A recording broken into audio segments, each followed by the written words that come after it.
कार्यालय पर पहुंचे थे और फिर सुबह 3:30 बजे के करीब निकले।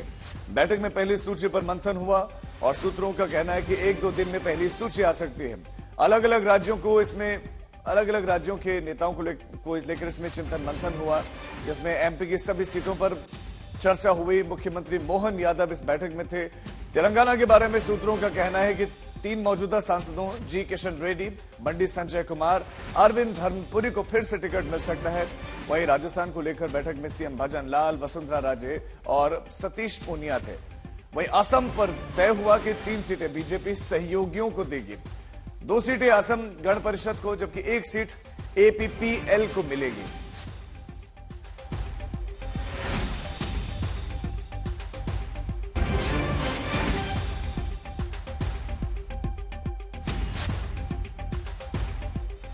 बीजेपी केंद्रीय चुनाव समिति की बैठक देर रात तक चलती रही और इस बैठक में प्रधानमंत्री नरेंद्र मोदी, गृहमंत्री अमित शाह और अलग अलग मुख्यमंत्रियों के साथ साथ बीजेपी के तमाम नेता मौजूद रहे।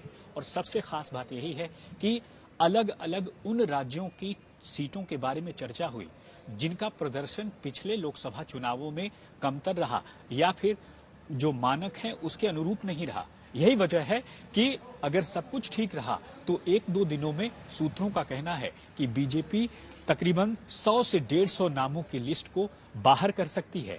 और सबसे खास बात यही है कि अलग अलग हिंदी पट्टी राज्यों के तमाम मुख्यमंत्रियों के साथ साथ साउथ इंडिया के जो तमाम राज्य हैं उनमें अलग अलग लोकसभा सीटों के बारे में काफी विस्तार से चर्चा हुई।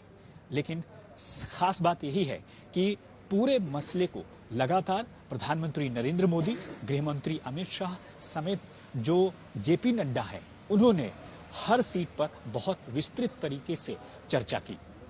पवन कुमार के साथ रामकिंकर सिंह, बीजेपी केंद्रीय कार्यालय, दीनदयाल उपाध्याय मार्ग, आज तक। और हमारे संवाददाता हिमांशु मिश्रा इस खबर पर ज्यादा जानकारी के साथ जुड़ गए। हिमांशु, कल तो काफी देर तक, रात तक मंथन चला है, तो क्या मंथन हुआ है? कब पहली सूची जारी हो सकती है?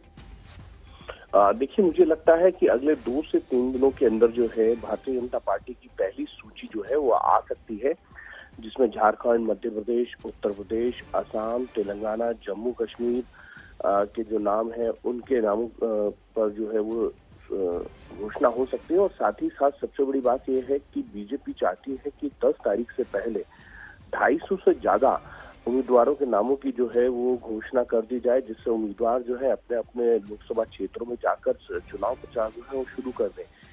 मतलब ये है कि भारतीय जनता पार्टी के जो उम्मीदवार हैं वो आचार संहिता लगने से पहले जो है उनके नामों की घोषणा हो और वो अपने अपने क्षेत्रों में जाकर प्रचार करें, जिससे उनको प्रचार का समय ज्यादा मिले। इस तरीके का एक्सपेरिमेंट भारतीय जनता पार्टी ने जो है वो मध्य प्रदेश, छत्तीसगढ़, राजस्थान में किया था, जब अपने उम्मीदवारों के नामों की घोषणा कर दी थी, जिन सीटों में बहुत टफ सीटें थी। तो भारतीय जनता पार्टी को लगता है कि ऐसे एक्सपेरिमेंट करने से उम्मीदवार को ज्यादा प्रचार करने का समय मिलेगा और जनता से ज्यादा उनका कनेक्ट हो पाएगा।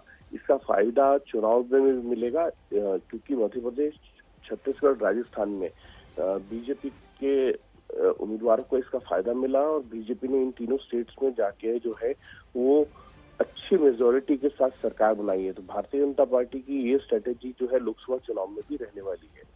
जी हिमांशु, बहुत शुक्रिया आपका इस तमाम जानकारी के लिए। तो 2 से 3 दिनों में सूची भी